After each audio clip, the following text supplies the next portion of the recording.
UCC গ্রুপের আমাদের শিক্ষার্থীদের জন্য আমি বাংলা দ্বিতীয় পত্রের আরেকটা গুরুত্বপূর্ণ টপিকস নিয়ে আজকে উপস্থিত হয়েছি।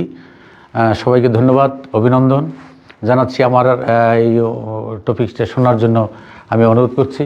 প্রথমে আজকে আমরা জানি বাংলা ধ্বনিতত্ত্ব একটা অনেক বড় একটা টপিক। ধ্বনিতত্ত্ব, এই ধ্বনির সম্পর্কে যদি আমাদের বিশুদ্ধ জ্ঞান না থাকে, ধ্বনি বর্ণ অক্ষর, এর আগের পরে আমি একটা দেখাইছিলাম ধ্বনি বর্ণ অক্ষর। আজকে আমরা এই ধ্বনির প্রকারভেদ, একটা ধ্বনির উচ্চারণের রীতি, উচ্চারণের স্থান, উচ্চারণের জায়গা থেকে আমরা একটা নাম, এই ভিন্ন নাম, ভিন্ন উচ্চারণের ধরন, এইগুলো নিয়ে আজকে আলোচনা করতে যে আমরা জানি বাংলায় বর্ণ হলো স্বরবর্ণ 11টি, ব্যঞ্জনবর্ণ 39টি, টোটাল 50টি হলো আমার বর্ণমালা। এই 50টি বর্ণমালার মধ্যে ইকার, হ্রস্ব ইকার, হয় র, শয় ব, হ্রস্ব ইকার, হ্রস্ব মানে ছোট ইকার, আর একটা দীর্ঘ ইকার, বড় ইকার। তাহলে বাংলায় এই একটা বর্ণ দুইটা, বাংলায় একই ইকার দুইটা, ইংরেজিতে একটা। আবার একাধিক বর্ণ আছে, এখানে উকার আর এখানে দীর্ঘ উকার। এখন এই দুইটাও, একটা হ্রস্ব একটা দীর্ঘ, দুটি বর্ণ, একই বর্ণ দুটি, একটা বড় একটা ছোট।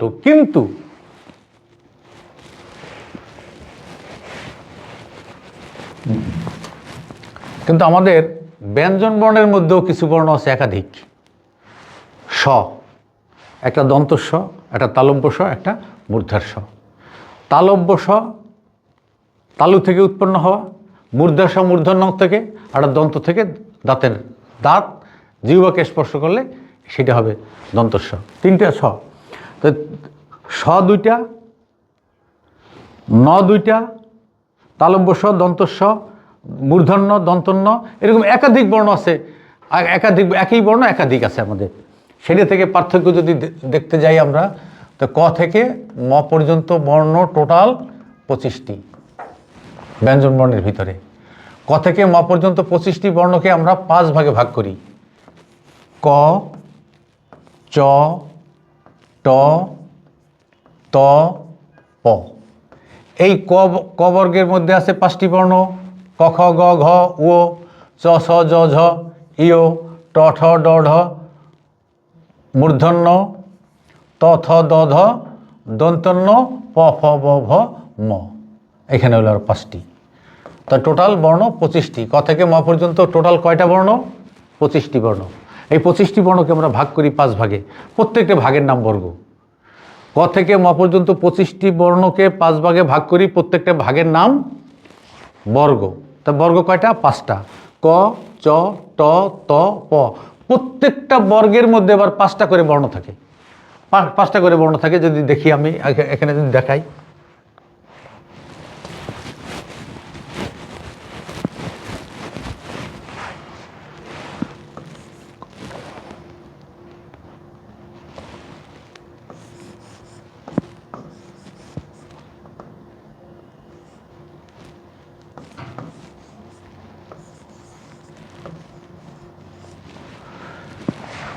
প্রত্যেকটা বর্গের মধ্যে আমরা 5টা করে বর্ণ পাই। এটা হলো ক, খ, গ, ঘ, ও। এরকম ক, চ, ট, ত, প, এরকম 5টা বর্ণ।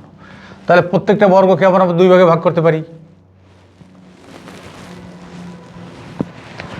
প্রথম ভাগে হলো 2টি বর্ণ, পরের ভাগে হলো 3টি বর্ণ। যে বর্ণ উচ্চারণ করতে গেলে স্বরতন্ত্র কম কাঁপে, মানে প্রত্যেক বর্গের প্রথম 2টি বর্ণকে আমরা বলবো অঘোষ, আর বর্গের শেষ 3টি বর্ণকে বলবো ঘোষ।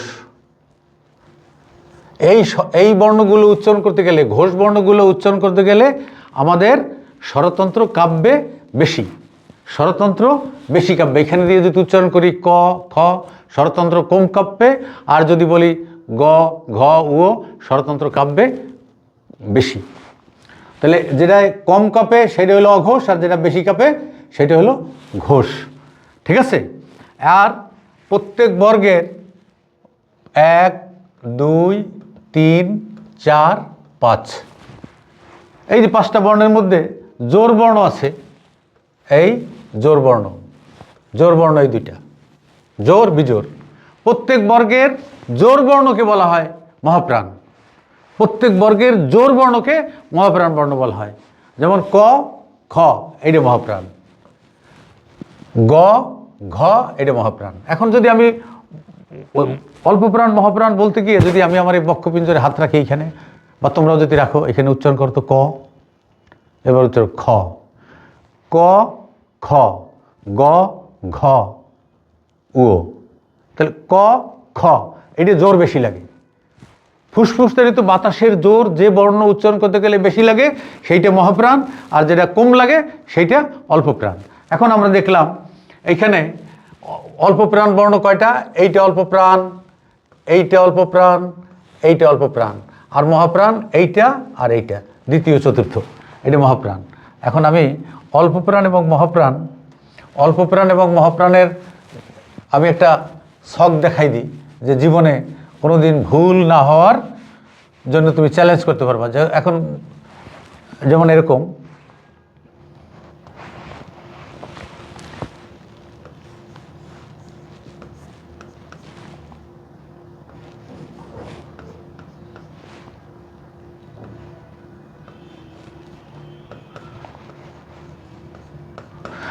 একজন কোশ্চেন করলো যে স্যার আমার তো এখানে বুকে হাত দিলে ক খ এই কাপাকাপিতেও আমি বুঝি না, কিন্তু তারপর আমি কিভাবে বুঝবো কোনটা অল্পপ্রাণ কোনটা মহাপ্রাণ? আমি সায়েন্টিফিক ওয়েতে তোমাদেরকে দেখাই দিচ্ছি। এই ক তুমি বাংলায় লিখছো ক, এখন এই ককে তুমি ইংরেজিতে বানান করে লেখো কে এ ক, এদিকে লেখো খ, খ ইংরেজিতে বানান করে লিখলে কি হবে? কে এইচ এ খ। এদিকে লেখো জি এ গ, আর এখানে লিখবা জি এইচ এ ঘ। এখন বাংলা থেকে ইংরেজিতে লিখতে গেলে দেখবা কিছু বর্ণে এইচ লাগে, ক খ গ ঘ এইচ লাগে। এইচওয়ালা বর্ণগুলো হলো মহাপ্রাণ। যে বর্ণের মধ্যে এইচ থাকবে সেইটা মহাপ্রাণ, আর যেগুলো লিখতে এইচ লাগবে না সেটা অল্পপ্রাণ। ক্লিয়ার? অল্প প্রাণ। তাহলে আমরা ঘোষ অঘোষ এটা নিয়ে আমি একবার শেষ করি। এখন আবার স্বরতন্ত্র দ্বারা আমরা যে বর্ণগুলো উচ্চারণ করি, এখানে আমরা যদি এভাবে বলি যে বর্ণ ক থেকে ম পর্যন্ত 25টি ব্যঞ্জন বর্ণকে ভাগ করা যায় 5 ভাগে, প্রত্যেকটা ভাগের নাম বর্গ, এক একটা বর্গের মধ্যে 5টি বর্ণ থাকবে। প্রত্যেকটি বর্গকে আবার 5 ভাগে ভাগ করি, 5 ভাগে ভাগ করার পরে ওই 5টা ভাগকে আবার 2 ভাগে ভাগ করি। প্রথম 2টাকে বলা হয় অঘোষ, পরের 3টাকে বলে ঘোষ। যে বর্ণ উচ্চারণ করতে গেলে ফুসফুস তাড়িত বা ফুসফুস কাঁপে বেশি, ফুসফুসের জোর বেশি লাগবে সেইটা মহাপ্রাণ, আর যেটা জোর কম লাগবে সেইটা অল্পপ্রাণ।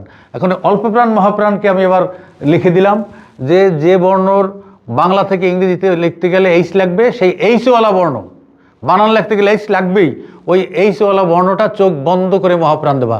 আর মহাপ্রাণ বর্ণ ছাড়া আর যত বর্ণ সব অল্পপ্রাণ। ঘোষ অঘোষ অল্পপ্রাণ মহাপ্রাণ। আশা করি তোমরা বুঝতে পারছো। তোমাদের অসংখ্য ধন্যবাদ, বিশুদ্ধ শুভেচ্ছা সবাইকে।